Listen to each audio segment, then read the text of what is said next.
Hi, this is Paul from Tank Model channel, take 2.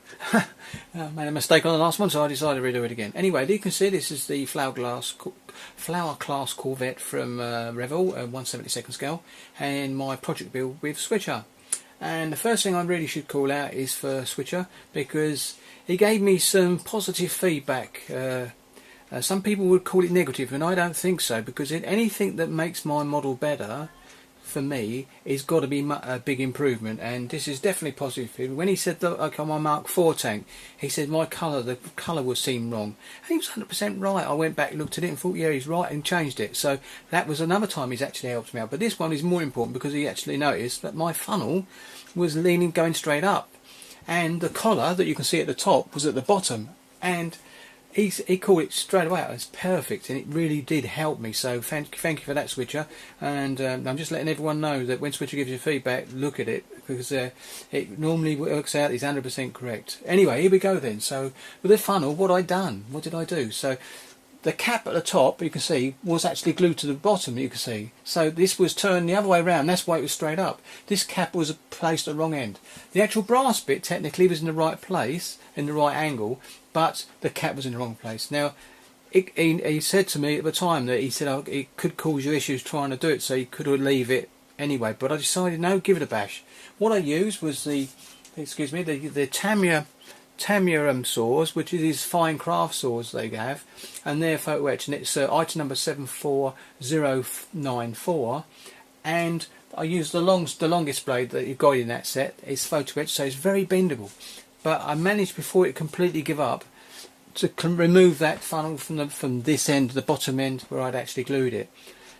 It was a long job, I've got to be honest, but I got there in the end. So basically what I did is then I decided afterwards, well, now the actual metal looks as if it's the joints, it's got the actual open bit at the bottom, which was at the top technically, but it was at the bottom, was slightly open. You wouldn't have noticed it on the model had I left it there, but once I was moving it to the other way round, the correct way, there was actually a small gap at the top where the two brass edge bits butt together. The brass edge comes around and joins together. So what I did is I peeled back very carefully with a scalpel knife, peeling back and cutting the glue off to get that brass piece off. Now once I got it off, I was stuck with a lot of super glue on the inside, stuck to the brass. Now I'd already been online, but before that Switcher had already mentioned acetone was the way that people get super glue off when they glue their fingers or whatever.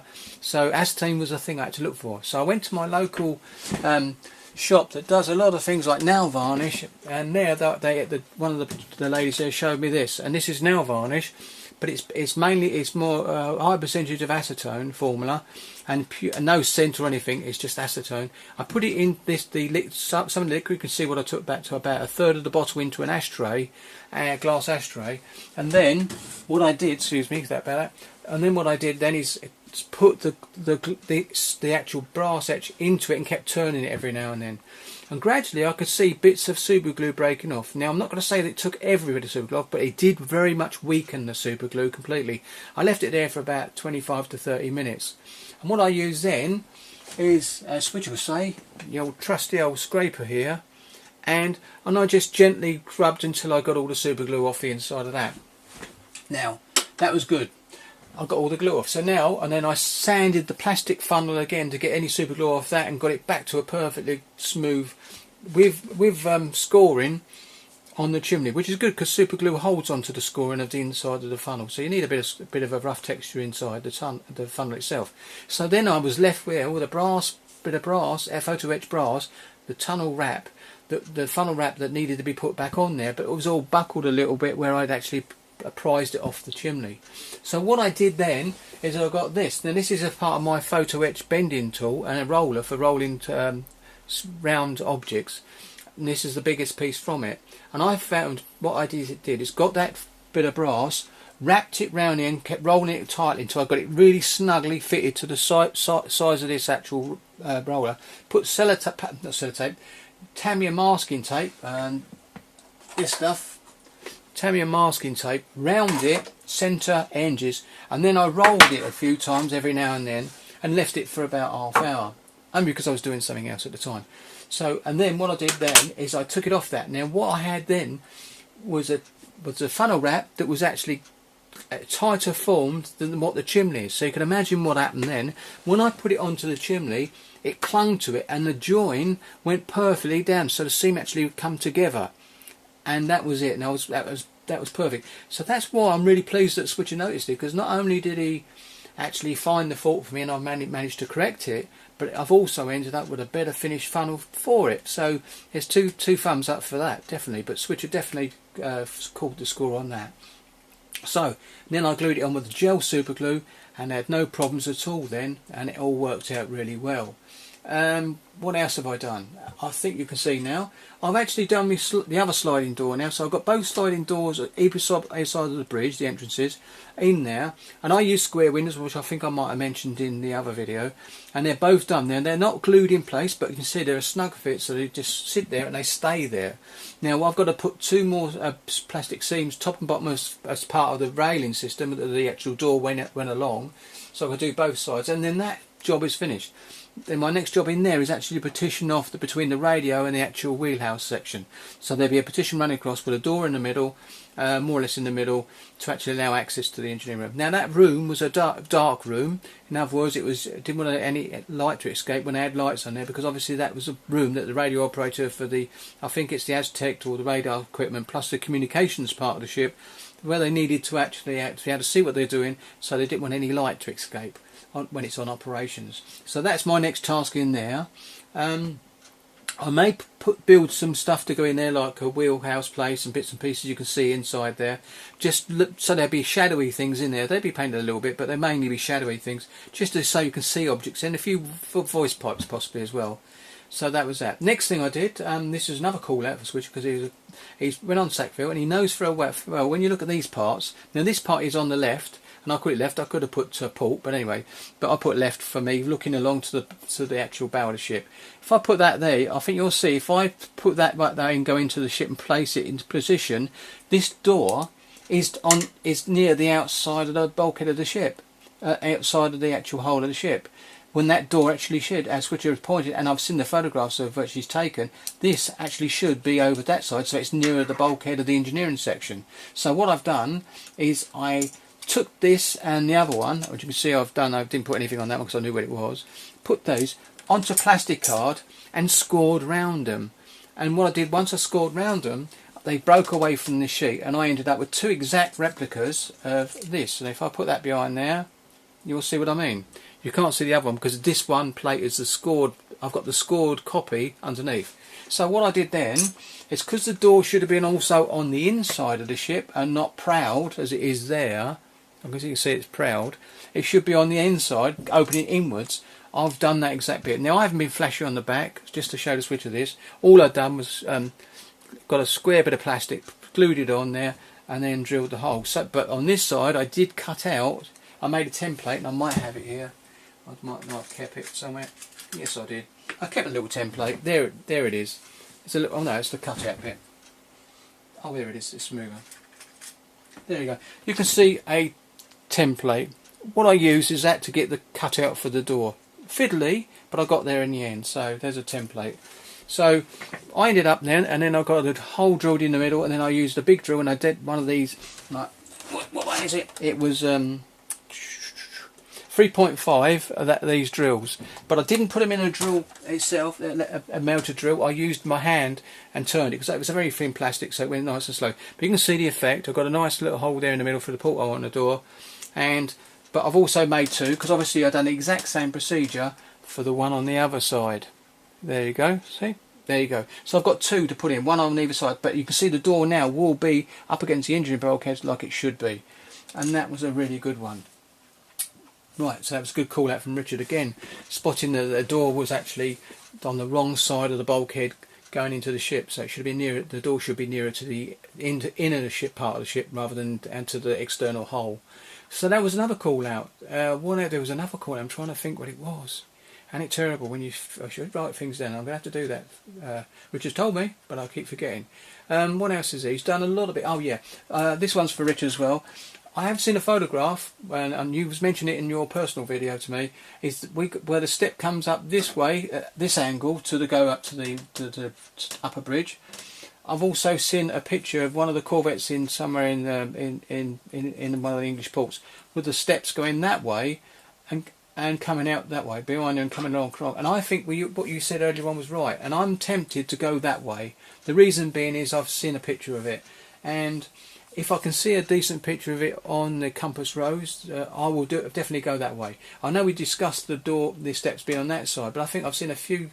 I think there's discrepancies on a lot of the photographs, because I think as the ships were built, small modifications were made, and they move things around. So you can never get an 100% accurate flower class, I don't think, because of that. But I'm going to be building the ship from the film, Compass Rose, so I'll be looking more and more at the film, and obviously photographs and snapshots I can take using my iPad, just to get snapshots from the film of bits that I think are interested in, and really I need to do the build.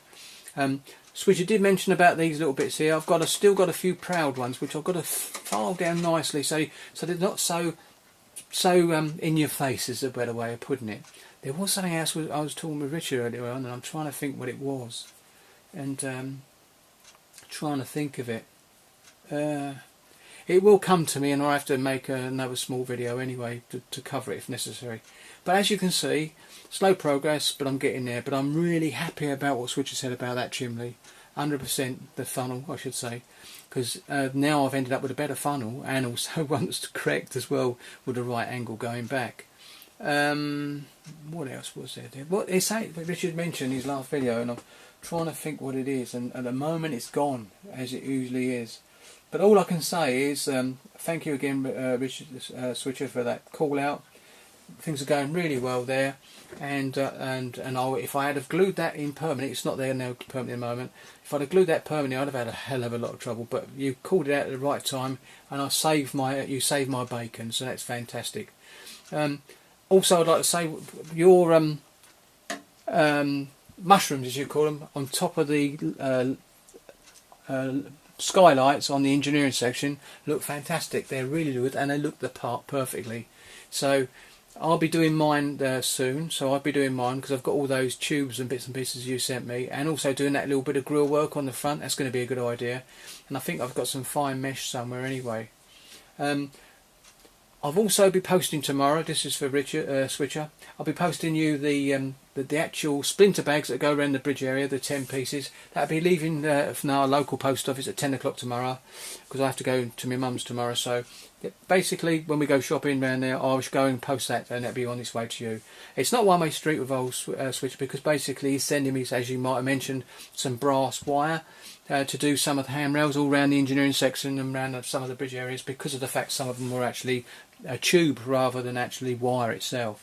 And so he's kindly sending me some of that. So there's quite a bit, and he sent me some materials as well, and some material that goes on to the actual material that goes around some of the areas on the bridge as well. So really is a two-way street, and it's really fantastic. I think that's what makes this build so good. It's because there is a bit of participation from both ends, and it's really good. We do a lot of messages like now. Now he's got his all his faculties back in regards to the YouTube. We're now back to doing communication. We use Skype still, because it's still sometimes really worth having, because you can actually talk straight away about the subject. The only problem I've got with it is I keep forgetting to write some questions down before we go on. So Switcher's always got all his stuff ready to go. So there you go. And I'm trying to think the last thing that he actually discussed with me, and on his last little secret message, private message, and I know what it is, and I can't think of what it was. So anyway, so I'm not going to mention it now, but I will bring it up in my next video. But I'd just like to say to everyone, though, if you're going to do a video and you get a comment from Switcher saying something about something is wrong or it needs a bit of attention, it's worth giving it some thought. If you've decided you're not going to don't want to go back with it, that's okay. But the point is, it's nice to have that choice of someone telling you you've got something wrong. And then you've got people out there that will tell you something's wrong even if it isn't, but Switcher isn't like that. He actually tells you what it is, like it is, and that was 100% cool, and it might save my bacon. Just like what else was the other thing? Oh, I'm trying to think the other thing that he saved my bacon. There was two things he actually mentioned. Oh yeah, he's mentioned some of these bulkheads, and he's right, because the more I look at them, he's right, they need knocking down. So anyway, my next bit now is to after I've finished all this now, is to actually go back and put the petition in on the actual wheelhouse area, possibly make up or get some bits that go in there to look like little compass plates and a little wheel, and I most probably be spraying most of that grey inside there and dark grey for the deck inside, so they're grey as it should be. I'll be using life colour paints for my ship, because I've got a Navy set from World War II for the British Navy. I'm sure it's in my cupboard there, and I will have a look later on. So I'll be using life colours. I know I do use Vallejo, and if I've got Vallejo to be used, then we will. But I will be using Steiner Res as the primer for the whole model when I do it. So I haven't glued any of this stuff down yet, so it's all loose sitting there. Everything lifts up for a good reason, obviously, because I still want to work on it, and it's easy to work on it without it. Plus, I want to put the anti-slip around different areas as well. So with a coat of paint, my anti-slip will disappear and fade into it anyway. So, which is what it did on the Abrams. When I looked at my Abrams that I did on slip, I could hardly see it there, but it was subtly there. So I know this is going to be pretty subtle when it does it as well. And I've only done one little coat anyway. Right then, so I know what's going to happen here. I'm going to actually come off the video, and then I'm going to remember the bit I was meant to talk about. I must make a little list. That's a naughty.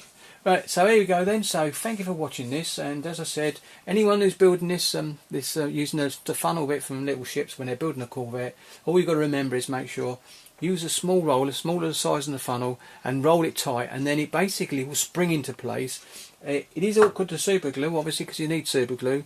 I did actually before I did that this time, I used the rocket card glue because it's good with photo etch, but no good for that because it's too much of a job to hold it there. So super glue is what you've got to use. But in the end, thanks to Switcher, I've got it right and I've got it done perfect. Thanks very much for the positive feedback, and that's all we need. It's a bit of helping hand all the time. Right, I'm going to go now because I'm starting to waffle because I can't remember the other thing I was meant to be talking about. And so there you go. Anyway, thank you very much for watching, and it's been a pleasure. I hope you enjoyed the video, and I'll see you next time. Bye.